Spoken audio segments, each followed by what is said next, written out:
Well, moms and dads of babies know the excitement and the worry when it comes to starting your infant on solid food. We certainly know it. There are new textures, new flavors. It's all very exciting for both parents and the babies, but sometimes also confusing. It's true. Here with some suggestions with some foods to start with are Doctors Dina DiMaggio and Anthony Porto, co-authors of the book, The Pediatricians Guide to Feeding Babies and Toddlers.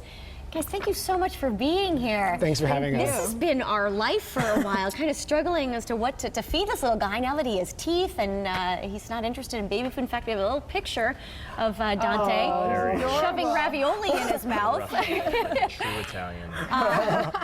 But you both are pediatricians. Tell me why you decided to write the book initially. Well, we felt that as parents, we wanted some practical information out there in one source, because when you go on the internet, it gets very overwhelming and confusing. And so we wanted to get sound advice, but also practical advice, because as we know when we were parents, not everything goes according to plan. Right. Or ever, or rarely. Exactly. But Dr. Dina, you were saying it was tough to figure out how to feed your toddler and your newborn. Yes. So that's one of the reasons we came up with the book, is because I had a baby, my youngest Evelyn, was just starting solids, and then I had a picky toddler at the same time. So we thought of ideas of how we can transform the purees into a food that my toddler and also me and my husband can eat at the same time. That's great, because I'll tell you, watching, and I don't cook, I'm terrible at it, but watching her try and coordinate the chaos that is, and we only have one son, but getting Dante fed, and I'm trying to like do that while she's cooking food for us, and there's some nights where it's like, maybe we should just have these baby raviolis for us as well. But I think, where should we start? Sure. I mean, I guess that makes sense. Right, so the first part is that most kids will be developmentally ready around 4 to 6 months of life. And you're going to start with what's called the stage 1 foods, the very thin puree. And any type of food can be good. So fruits, vegetables, meats, or grains. We typically, historically, would start with grains, but really any food, as long as you're offering a variety of food, so your child gets used to different tastes and flavors, is important. Got it. Is the texture important? Sure. Initially, a child will only be able to tolerate very thin, without any chunks, or very thin purees. And over the course of a couple of months, things will change. So you'll start with one meal a day at around 4 to 6 months of life, and sort of gradually increase to about 3 meals a day. And as you're increasing, they may get more teeth, and also the textures they'll be able to handle will be more thicker. And I think we found with Dante, he kind of told us, if we ever tried to give him something maybe too early, he would just not It would just do end it. up on the floor.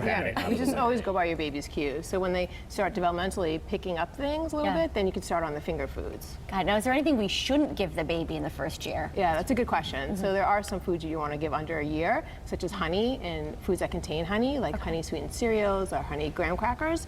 And then also, of course, you don't want to give your baby undercooked meat, fish, poultry, unpasteurized dairy, or juices too.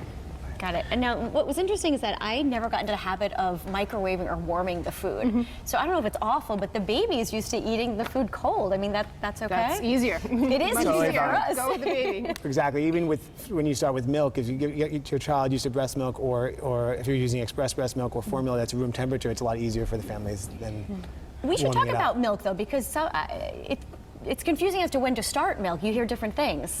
Sure. So typically, your child will be on formula or breast milk until a year of life, and then at a year you can transition to whole milk. And usually they'll be on whole milk until 2 years of life. Got it. And how does that supplement with the solid foods? You're using both? Yes, we usually say a max of 16 to 24 ounces of whole milk, because you don't want to fill the baby up on milk and then them not eat other nutritious foods. Hungry. Okay. Got it. And sometimes he skips meals. Is that okay? There's times he's just not hungry?